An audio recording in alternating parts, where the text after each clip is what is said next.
Welcome to See Beneath Your Beautiful, where guests share stories of adversity and perseverance, which inspire, encourage, and challenge us. We embrace these tough conversations, intimately exploring our loves, fears, and hopes with a delicious combination of depth and lightness. I want to thank you first for having this conversation with me, and also tell you that I hope I handle it with grace, because I have never had this discussion with anybody before, and I just honestly can't think of anything worse to talk about. So thank you. My heart breaks for you. So good. Be real. That's really all there is left. I always say I want to have a vulnerable conversation, and you're not the first person I know to have lost a child. And I've never reached out to any of those people because it's a hard conversation. So I'm glad you reached out to me. Thank you. You're welcome. And I just read the Inlander article, and you said that you had a friend who lost a son to fentanyl. This was about 3 years ago. And just for context, I had worked for a doctor for, 3 years, about 10 years ago. And so the only way I'd ever heard of fentanyl was a fentanyl patch for legitimate pain. Oh, okay. People in the greatest pain, like cancer. Oh. I just remember thinking, this is a serious patch. That was my only point of reference for fentanyl. I had never heard of it until recently, when another friend of mine who lost their son, about the same age as yours, honestly. So I found out that a guy that I'd gone to high school with and even shared a house with in college, I heard that his son died. And I had lost touch with my friend, but I went to the funeral because I was so sorry. Yeah. And I didn't know the circumstances. I didn't know his family. And it was held in one of those big churches, one of the mega churches. It was packed. And this family, postcard perfect, no divorce, intact family, 3 kids, 2 boys and a girl, all the good stuff, went to church. Mm-hmm. So one son had an issue with substance abuse, and he was in rehab a couple times. And the last time he got out, and I learned all this during the funeral. Okay. The mother got up and spoke, and she had cancer at the time. She literally was fighting cancer, but she stood up and told the story, and their son came out of rehab. They felt like it really took, and he was doing better, and he really reconnected with the family, moved to Seattle for a job. His girlfriend broke up with him, and he was so despondent. He went out and he bought one pill, and it was laced with illicit fentanyl, and he died.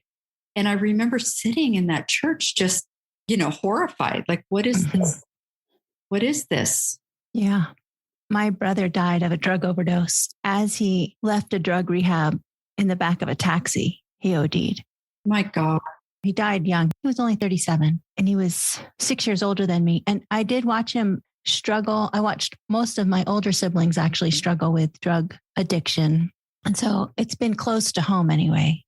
Let's start with you introducing yourself, if you don't mind, and you can say whatever you want. And then I'll just start asking questions. Okay, sounds good. My name is Lori Decicio. Can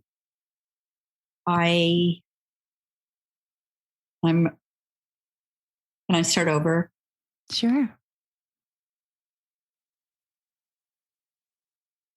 My name is Lori Decicio, and I'm here to talk about my son, Nathan. And your son was 33 when he passed away from a drug overdose. Yes. I guess it was a drug overdose. Wasn't really, right? It was just a drug that was laced.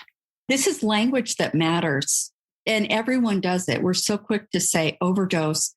Yeah. When in reality, when illicit fentanyl is passed off as a legitimate pill, like an oxycodone, which is what my son thought he was taking, it really is then a poisoning. Right. An overdose, by definition, is taking too much of a certain substance to the point that it's fatal. Nathan took an OxyContin that was really illicit fentanyl. So that is not an overdose. It's poisoning. It's a murder. It's a murder. The person selling it Do you think they knew? I actually met her. She did not know at the time. The morning I woke up and my son Nathan was dead on my couch. I was feral that morning. The sounds that came out of my body are not natural. I describe it as being skinned alive. And there are a lot of things going on around that. But one thing that happened was it was a cold, snowy November morning. It was November 10th, 2020. And when the police arrived, I had to leave my own home because it was considered a crime scene until they knew what happened. And that was surreal. I'm living the worst day of my life, the worst morning, unspeakable. And I'm in my yard. I called friends, and Nathan's dad was there, and we sat in cars. But it was so a policeman came to the car door, and I rolled the window down, and he said, "Who's Angie?" And I said, I don't know that name. I don't know. Well, on his phone, without unlocking the phone, which they did not do, all they could see was Angie at 12:54 a.m. wrote pulling up. Oh. And so I was left with who's Angie. And a few days later, I was able to unlock my son's phone. It was just his birthday. I don't know why I thought that was cute. So I unlocked his phone and I was able to see the texts. And she's a coworker. She's a woman in her 40s with two teenage children, coworkers at a national chain restaurant here in Spokane. And he ordered 2 oxycodones and she brought them. No, I don't think she knew at that time. I had her number, so I called her and I told her that Nathan died. That's how she found out. And she freaked out. And I insisted on meeting her. She was the last person to speak to my son. So we met one night. She was shaking and she was hysterical. She had a dozen red roses for me, and she was just out of her mind. And we talked, and I said, I forgive you. And that's unconditional. I'd like to request that you promise me that you'll stop this nonsense, either taking these pills or selling these pills. Stop it. And she was very open with me. She told me about her 2 kids. I said, can you imagine this happening to you?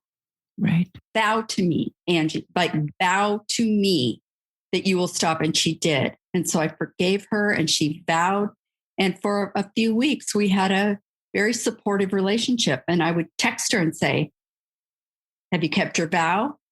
And she'd say, yes, ma'am. And I wanted to give Nathan's car to a restaurant worker who needed a vehicle. And I texted Angie and said, do you know of someone who needs a vehicle? It's a great car.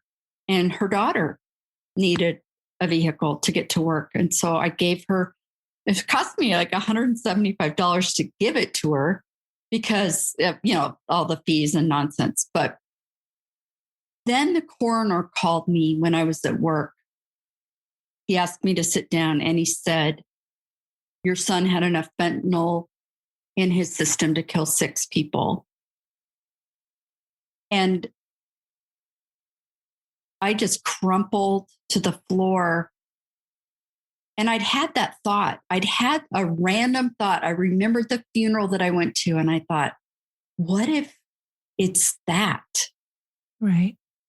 And then, my God, when he said that word, I crumpled. And I left work. I had to go home. I was hysterical. And I called Angie. She was my very first phone call. It just occurred to me for the first time to ask her. I said, did you tell the person who you got the pills from, did you tell them someone died? that Nate died, your friend? Silence. Oh, she hadn't. And I said, okay, we're done. Yeah. I feel like Nathan has died all over again. That means there was a hot batch out on the streets, and she is in 1 degree separation from that person, and she did not tell them. So I had to walk away from that. Yeah. For my own mental health. Understandable.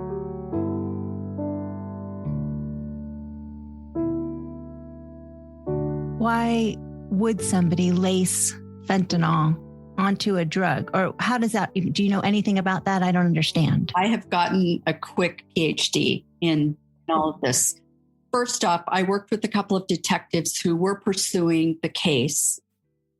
When fentanyl is listed as a cause of death, it goes directly to the police department. However, they largely are kicking tires, unfortunately. And that's a direct quote from the detective that was working with me. They grind every day, and it's very rare do they get a big, significant dent in this issue. What's happening is in China, there are hundreds of factories that make illicit fentanyl. Fentanyl is completely synthetic. There's nothing natural about it. I see. And there are factories in China who manufacture fentanyl, pure fentanyl. It's 50 to 100 times more strong than morphine. They get tax breaks in China, even though they're not accredited factories. China gets it to Mexico, who are master distributors, and they do what they do. They bring it to the States. And, I want to say this goes back to the original opioid epidemic that we all are somewhat aware of, when opioids were being shopped to our doctors as this magnificent new pain relief, not addictive, not true. Right. We know now they're highly addictive.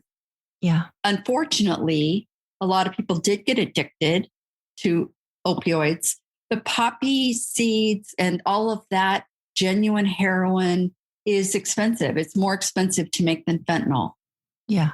So fentanyl makes a ton of money. It's super lucrative.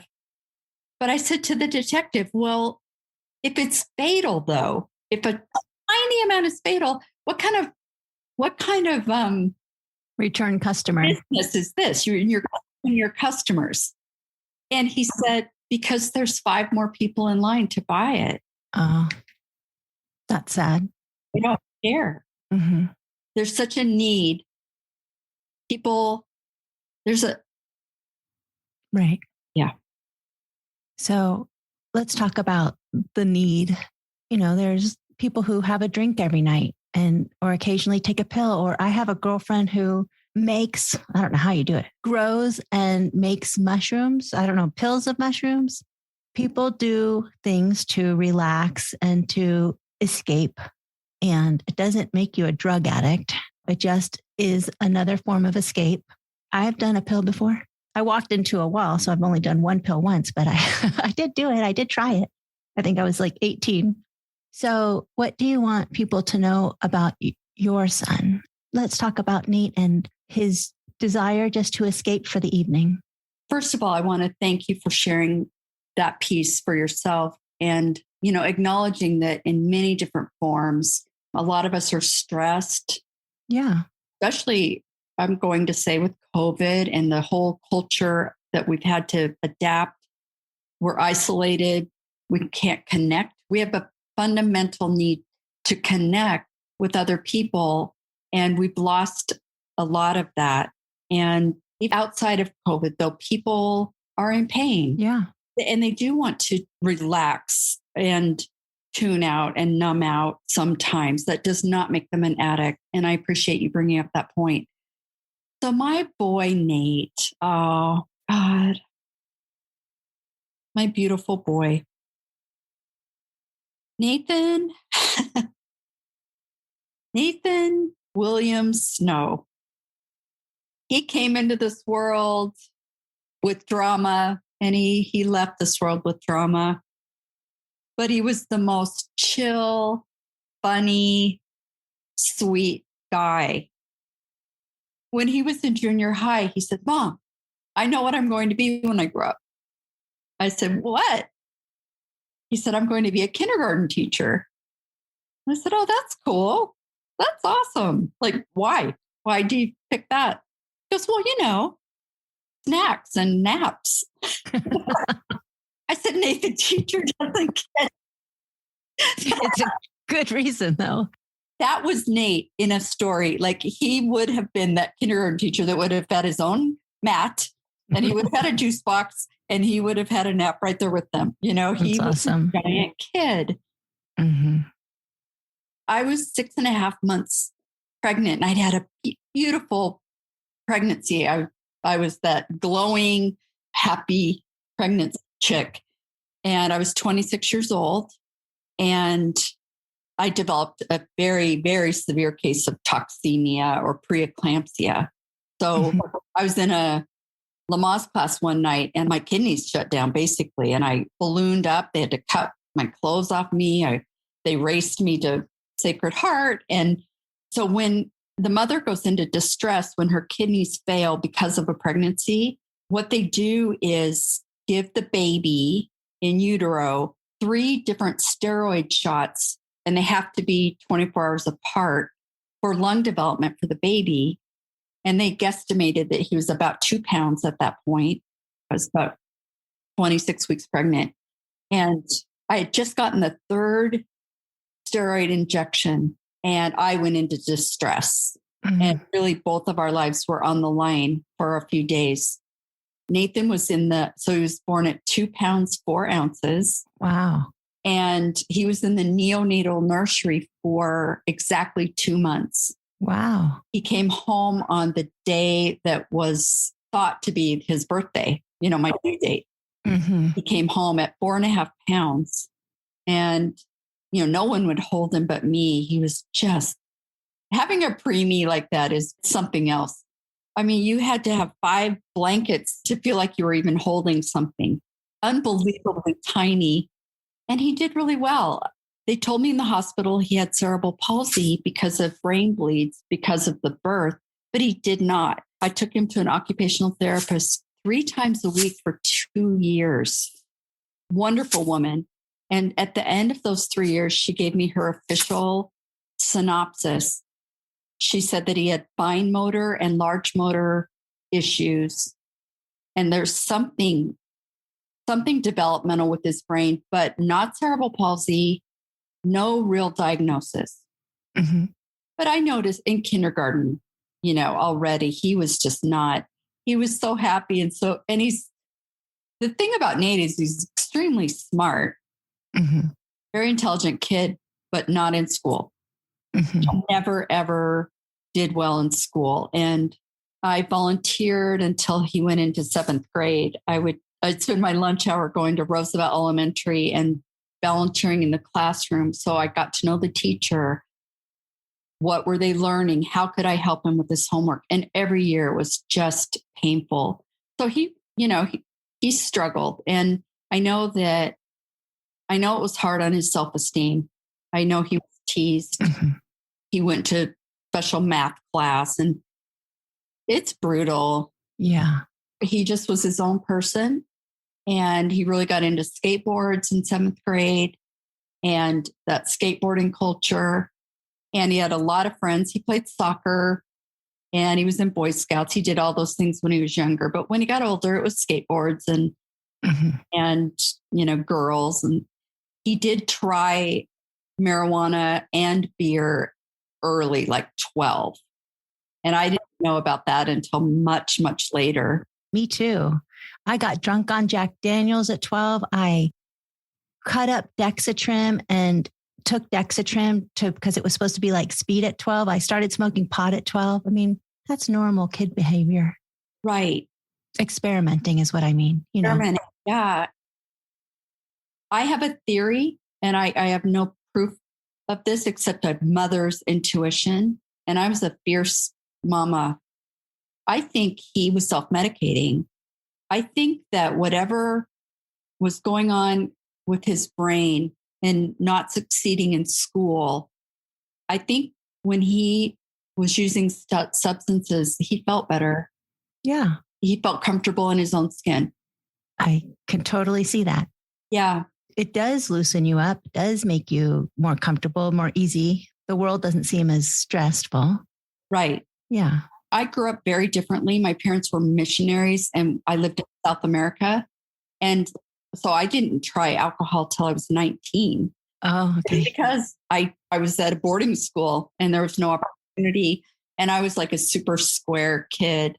I would never, but I made up for lost time for sure. Yeah. Yeah. And I'll be honest with you right now and say I stopped drinking alcohol 2 years ago because I was abusing it. And I recognize that. Yeah. I just looked up my sobriety date and it's 3 years and something. Rock on, sister. Yeah. Because, well, I finally just realized it was poison. Yes, me too. If I love myself, would I actually give myself poison? And so that's why personally I quit. Exactly. Same. Yeah. Yes. And my husband has been sober for 10 years. And so it was very easy to quit because I was the only one doing it. Love that. That's beautiful. Thanks for sharing that. Sure. I clicked over 2 years on December 17th and I'm proud of it. I look at my date, I'm proud. Yeah. I just looked today because somebody wrote how long they've been sober. And I always check. November 17th was 3 years. It makes you proud. Absolutely. It's the only drug that we have to justify not using. Not doing it. Exactly. It's so funny. And you stop getting invited to places because people are drinking and you're just like, I can be around you. I just don't want to do it for myself. I think they feel judged. Like, if we're not, then they have to look at themselves or they think we're looking at them. And that's not true.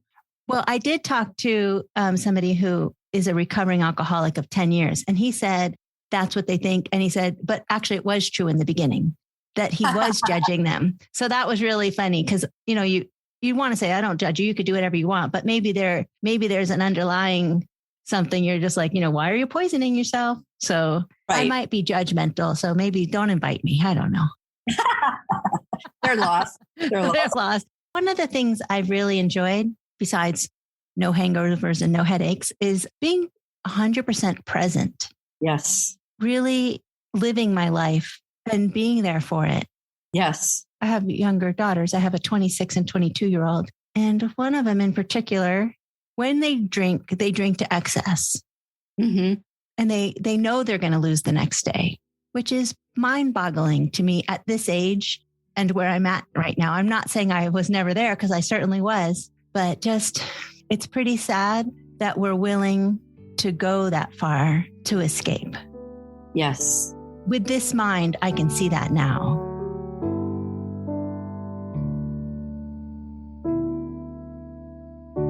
What do you want people to know? When COVID hit, Nate had an apartment and he had a job of 6 years. He was doing fine. Mm-hmm. And he had his little rendezvous with pills when he was 19, 20, and he grew out of it. He matured. He had an apartment, a job of 6 years. And when COVID hit, there were no hours at the restaurant. It was awful. And he realized that he wasn't going to be able to pay his bills. And so he called me and said, Mom, can I stay with you for a while? I said, of course, absolutely. And one night he said, I feel like a bum. I said, do you have a job? Yep. You're not a bum. Mm-hmm. It's an extraordinary time right now. And a lot of people are not making it the way they were. And we had such a great time those 4.5 months because we've always been close, but it's different. He was 33 when, they come back and we even had a talk like, am I wearing the mom hat or the roommate hat? Let's talk about that because I don't want to be angry that you didn't do the dishes. Let's just talk about being roommates on top of that I'm your mom. And, we hammered out these little rules of engagement and it was just very cute. And mm-hmm. It was summertime and we just had hours and hours out on the deck talking. I mean, looking back now, what a gift. Yeah. absolute gift. And he had plantar fasciitis in both feet, and he was in pain. His feet were on fire. And we tried I ordered, oh my God, I wish I had the money that I spent on to try to help. And he would buy different socks and different things you put in the freezer and put your feet into. And really, you have to stay off your feet to really recover from that. And he worked in a hot kitchen, long hours, that's full of injuries and kind of a wild, wild west back there in the kitchen. You know, it's just a different culture. And Nate was not destined for a conventional job. He loved to cook, and kitchens were his world. Mm-hmm.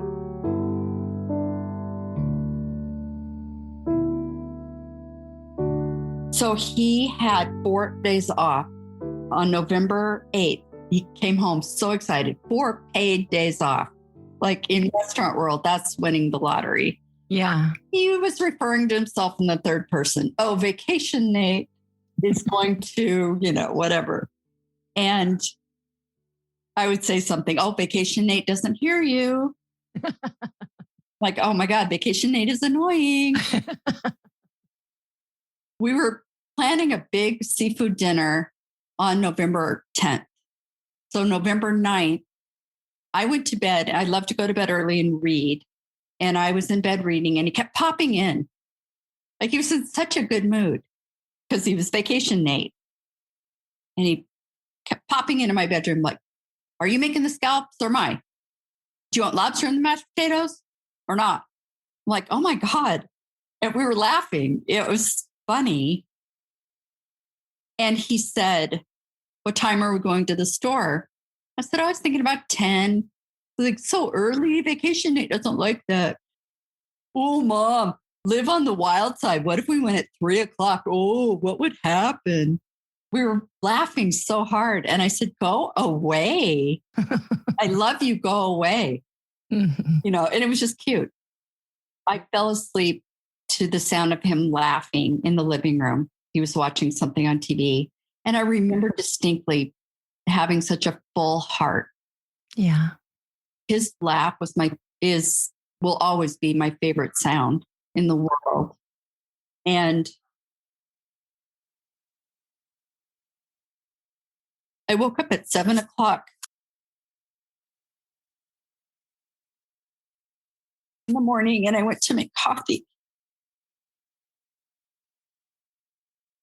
And he was just dead on my couch.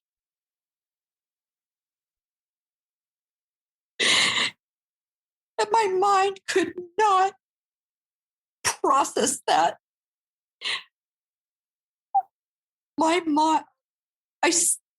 I circled him for 10 minutes.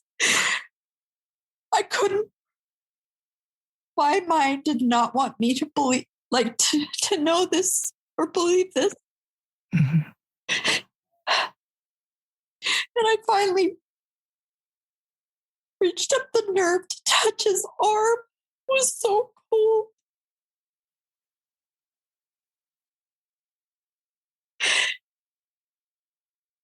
So here's what I can tell you about Nate. Nate was on a little holiday. His feet hurt. And he ordered a damn Oxycontin. He didn't order death. He didn't order death. He ordered a pain pill. He ordered pain pills. Yeah. So what do I want to say? I want to beg parents to talk to their kids, no matter from 12 to 40. Mm-hmm. Really, there just is no safe recreational drug use anymore. Nathan was not an addict. All I know is that for 4.5 months, he lived with me. He didn't miss a minute of work. I didn't notice anything. He drank his beer. He liked his beer plenty. I saw nothing to raise any red flags. So I don't know, like, how often did he do that? I don't know. And I will never know. But I can tell you this, he wasn't an addict. And I would say if he was, like, I'm all about breaking any stigma that we have about mental illness, about addiction. Yeah. I mean, let's talk about it. Let's take the shame factor out, shall we? And like, get real. And I appreciate that you've been real. I've been real. Nate was not an addict, but he clearly dabbled, and that cost him his life. 33 years old.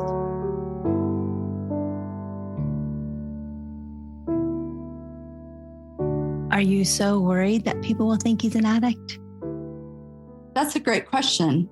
Yeah, at first I was. I thought that there was a stigma that came with that. Like, well, he didn't take a pill, he wouldn't have died. I think we all inherently carry some shame. Mm-hmm. And whether we deal with that openly or not, it's under the surface. And yeah, I was defensive about the people that make that distinction. But then I realized, well, wait, what's my message then? Like, what if he were an addict? I was just going to ask that, because even if he was an addict, he didn't deserve to die that night. Right. And I don't deserve any less compassion. Absolutely. My family and friends, if he were. Right. So I guess we just have to let people think whatever the hell they're going to think. That's right. When I did an Inlander article and I posted it on my Facebook, I got so many comments. You're so brave. You're so brave. You're so brave. You're so brave. And I thought, if he had died of leukemia, would they use the word brave? Yeah. And the reason they're saying brave, and I love and appreciate everyone who commented, and I thank them for that. There's nothing wrong with that. It reinforces, though, the underlying stigma of, wow, you're airing your laundry, man. You are putting it out there. I didn't have to go public and tell this story. I totally understand that, because I'm called brave all the time because I am kind of open and allow myself to be vulnerable. But also, I don't think there's anything brave about it also, because I'm not saying anything that should be shameful. Exactly. It's just what happened. Exactly. So thank you for sharing your story. You're welcome.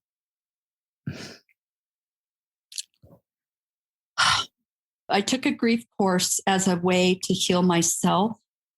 If anyone's interested in kind of digging deeper into grief healing, David Kessler is amazing. I found him on Facebook as I was searching for my people, this new tribe a club that I never wanted to join. Mm-hmm. Parents who've lost a child to an overdose, even though I still think it's important that we get the language right. Not an overdose, it's a poisoning. He did overdose on fentanyl. It just wasn't intentional. Is that correct? Yeah. I mean, it actually was an overdose. You're right. But unintentional. I mean, it wasn't even the right drug. It wasn't his fault. Not what he ordered. It's not what he ordered, right? So I hear that it is also an overdose, even though that you don't want anybody to think he overdosed because it makes him sound like a drug addict. But also, though, I think we have a new playing field now. Yeah. Fentanyl is a different playing game. And so I'm trying to agitate the language so that people think. He didn't take a pile of pills. Right. And so that people don't think, oh, another overdose. No, we have a new bad actor in town. It's called fentanyl. And the days of any recreational drug use are over. You are playing roulette. And that's why I'm talking. If I can spark one conversation in one family and it prevents one crummy decision that ends up taking somebody's life, then it's worth it. I'm now an activist for fentanyl awareness. Mm-hmm. There's a groundswell of parents and families who are targeting lawmakers because laws as they are currently are not stemming this tide, this tsunami of death that's raining upon us. We have to become activists to take it in our own hands and try to get laws changed awareness raised, conversations started between parents and kids, between peers. We just have to talk about this openly.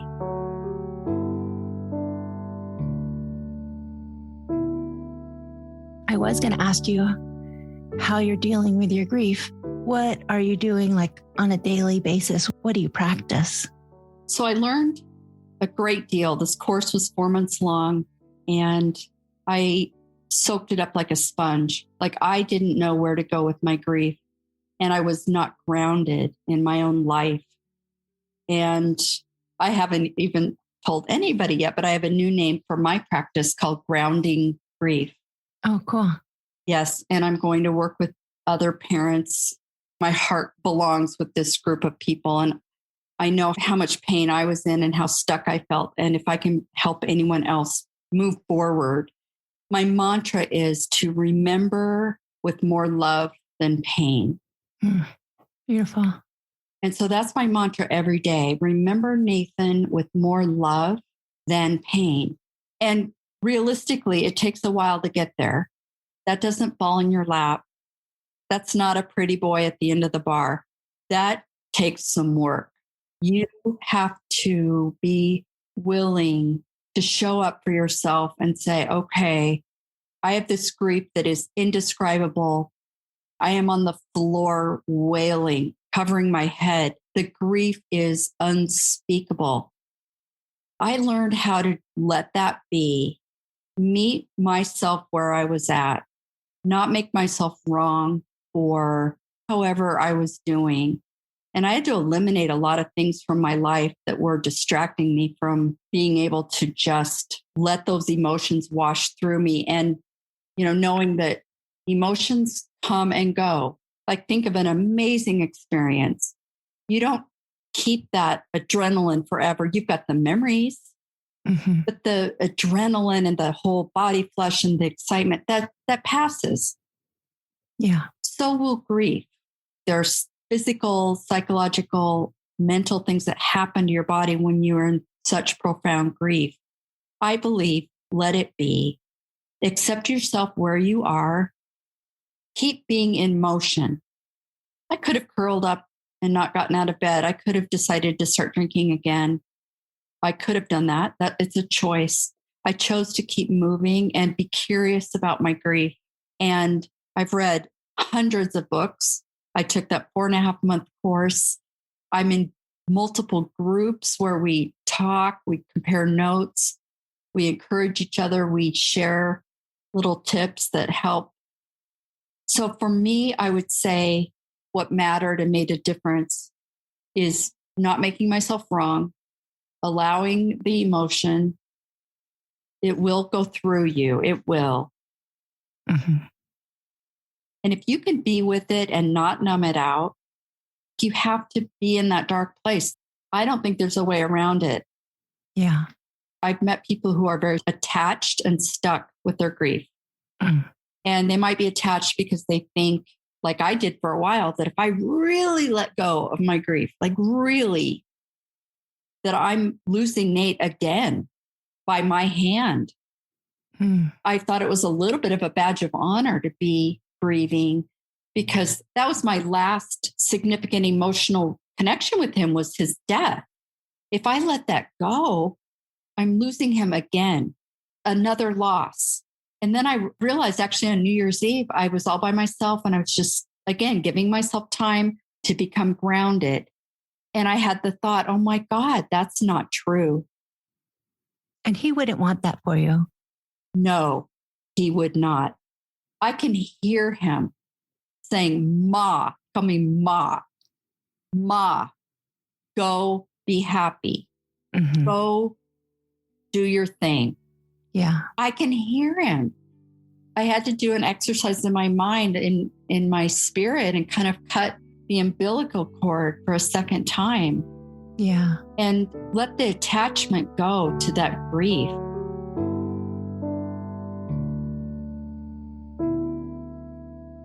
I want to ask you one final thing that I kind of pride myself on having vulnerable talks and being open and wanting to talk about the hard stuff. And I've also even offered to take photographs of people who are dying, way beyond my comfort zone.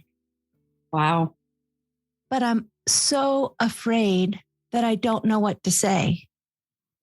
And so, besides, I'm sorry for your loss, which is all I wanted to hear when my mom died. And I'm going to punch the person who says she's in a better place. I'll punch them right after you. Right.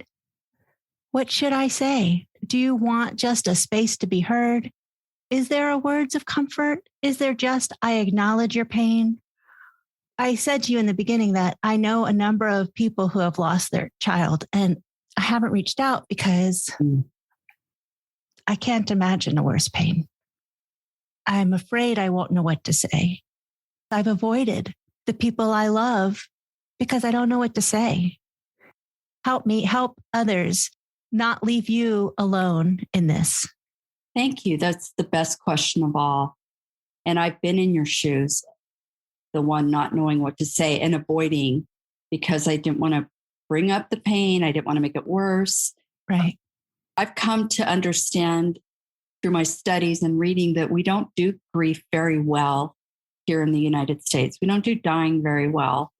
So the answer to your question is so simple. Meet them where they are. Tell the truth. I've avoided you because I don't know what to say. And I'm sorry about that. And honestly, just being with them, as uncomfortable as it might feel for a moment or two or the whole time, or maybe not at all, I just be with them. They will say what they want to say and just meet them where they are. Yeah. If they cry, get a tissue and cry with them. Saying platitudes is worse than nothing. I hate they're in a better place. I hate that. Hate it. I really might punch somebody someday because I have wanted to. I hear you, sister. Nothing is just fine. Yeah. Just your presence, just that you're willing to be with them in uncomfortable way, that's enough. And they'll give you the cue. They'll want to talk or they won't. Yeah. Just meet them where they are. That's really beautiful. Thank you for that. You know, once you say a platitude, you've just told that person that my pain's not safe with you. Yeah. I have talked to somebody who lost their husband, and she explained to me why he's in a better place was consoling to her. And she's a grief counselor for women who've lost their husbands. And she's very religious and she can picture him in heaven and he's in a better place. But as a daughter who's lost her mother, I don't see any comfort in it. I want that person with me. That's just so selfish, but how can there be a better place than with me? Right. In my grief course, we talked about that very issue, like differing points of view. So that's why meet them where they are fits every griever. That's perfect. Yeah. We don't have to know what they need. They tell us. Right. The griever will tell you what they need, and you just meet them where they are. Thank you for talking to me about the hardest subject I can think of. So sorry for you. Thank you. I'm remembering with more love than thank you. That's beautiful. Thank you. Yeah. Is there anything I didn't ask that you want to say? No, you were great. You are present and you met me where I am. So you're doing that. And, thank you for being that for other people. Thank you for saying that. I crave talking about my boy, and you witnessed me. Grief must be witnessed. I think we all need to be witnessed in our life, grief especially.